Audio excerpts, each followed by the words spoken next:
Welcome back to the next part of this tutorial, and this time I'm going to try some things a little bit differently.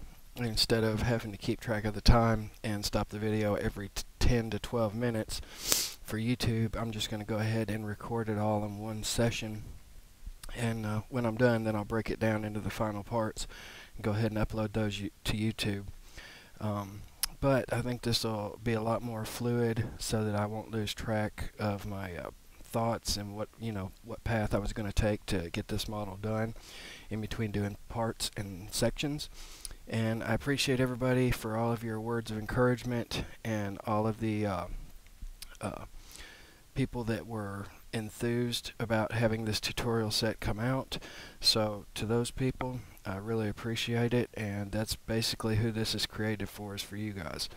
Now, during the other last 3 parts of this particular tutorial session, where we were creating the character head, I made a mistake in one of the options, so I'm going to go ahead and correct that now, because this is very important to make your model creation easier, especially from this part forward on doing the head. When we're going to have to create some polygons, we're going to have to do a whole lot of tweaking on different points and stuff.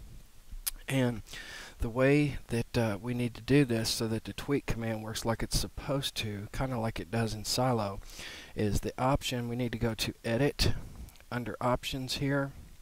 Now, of course, I've already turned it off since I made the mistake with you guys in the last 3 videos, but this option right here that says Tweak Point Pick, the other options that I told you to set up had this checked in the default options. You need to make sure this is unchecked, and the reason being is if this is checked, it kinda does a tweak, almost like soft selection, so that when you pick a point, it not only modifies that point but everything within a radius that is defined, using the mouse scroll wheel, how large of an effect it has on different points around it. And this is a major no-no. Now, when we get into more higher definition models with a lot more polys and stuff, then yes, this will be a good option to use, certainly, because it's almost like molding clay. But right now, when we're defining the original low poly model head of our character, we do not want this. We want to be able to grab and move individual points in the model, and the way to do that is to make sure this option is unchecked. Alright, without any further ado, we're going to go get right back into this and pick up where we left last time. Give me 1 second here to pick up my pen tablet pencil here so that I can go ahead and get this tweaking the way it's supposed to be. Okay, when we left off last time, we had tweaked the front view here so that the outside edge molded to the outside edge of our character's face here, going along these points right here that I'm highlighting, as you can see. Okay, now what we need to do is the front to back of it, and what it looks like in the side view and stuff like this. The simplest way for right now is to go ahead and change into the right view by clicking where it says front, and instead check where it says right.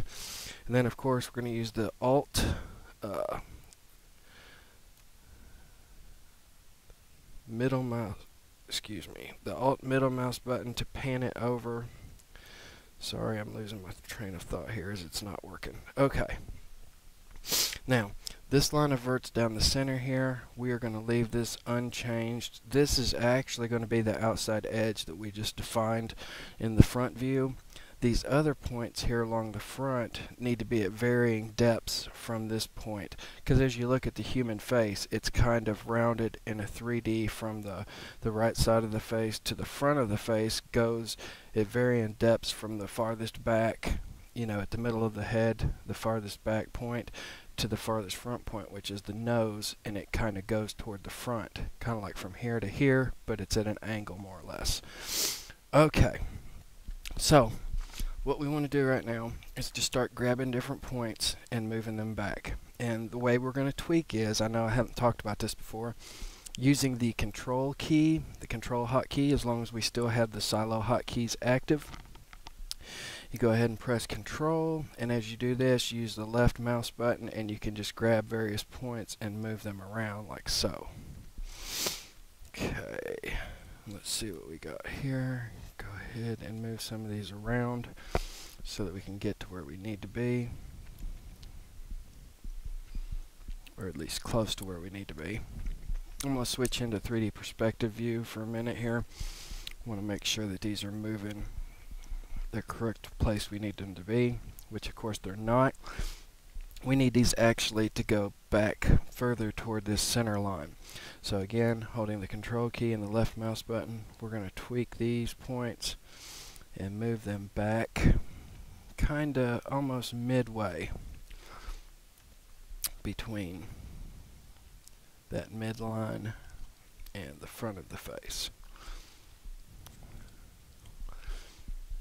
Again, this is just helping us to define the shape of the face a little bit more. As you can see, we still need to move these back quite a bit, so we're going to go ahead and grab these and move them.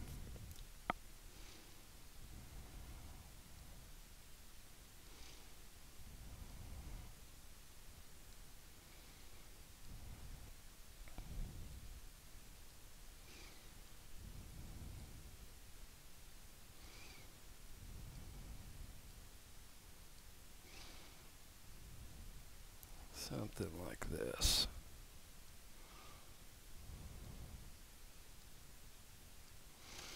Okay, and if we look at this, you'll notice we have moved them back, but now, as a result of using tweak instead of using the move tool, they've actually come out a little bit too far. So, what we want to do is grab the points that have moved out too far, using the shift key and left clicking on each one of these to highlight these. Like those right there. Now we're going to switch to the front view, and using this move tool just left and right, which is the red arrow here, we left click on this and drag this in. Now we want this to go in a little bit from the outside edge of the face because we want it to be rounded, give it that rounded look. Something like that. Now we still have a problem with this one down here, so we're going to go back into tweak and move this point over here.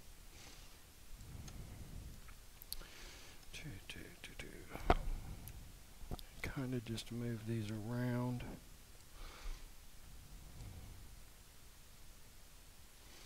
To kind of give it a rounded look. And switch back into the perspective view so we can kind of see what we're working with here. And as we do that, you can see one of our verts has kind of got a little bit wild here.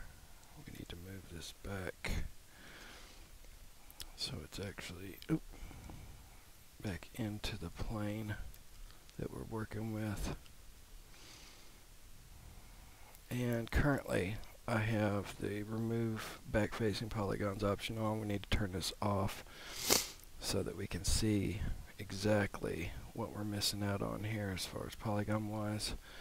And this is one of them for sure. It happens to be hidden behind the other polys. We need to grab that and move that around a little bit.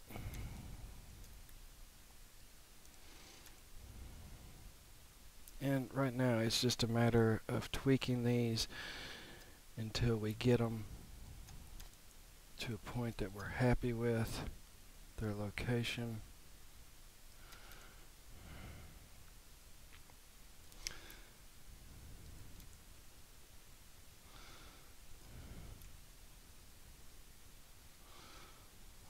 And something like this.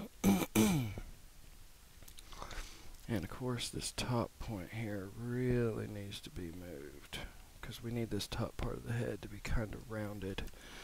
That kind of sets the whole. I should have probably done that before we started.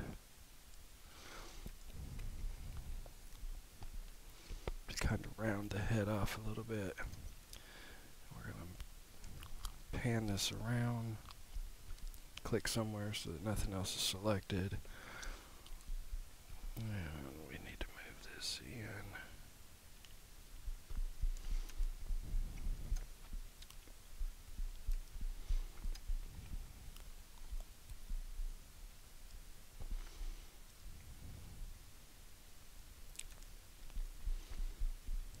Yeah, I'll do this all the way down.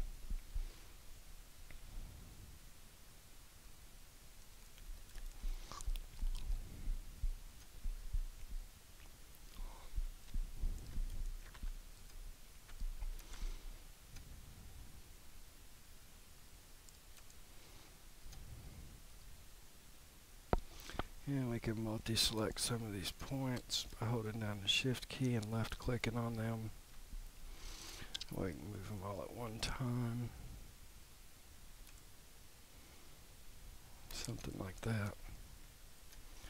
We get this last one here. Okay, that gives the head a little more rounded appearance. And of course we're still going to have to tweak. The trick is to know when you're done tweaking the polys so that you can actually stop. Because sometimes you can tweak the points around too much and create a mess bigger than what you started with. And right click along with the Alt keys allows us to zoom in and out so we can see what we're doing here. And back to tweaking.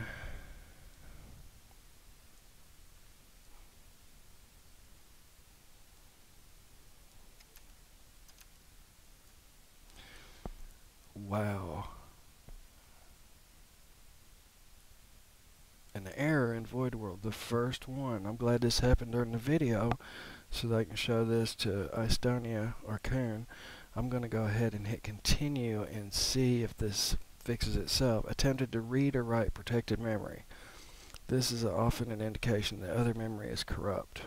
I'm going to go ahead and hit continue, and it did pick up where it left off, so that's a good indication that, okay, go ahead and tweak some of these.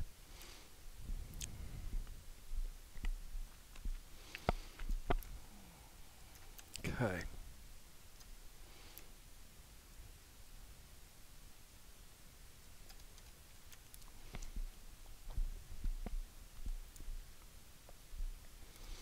Okay, now we need to grab a few of these points and pull them out for the nose.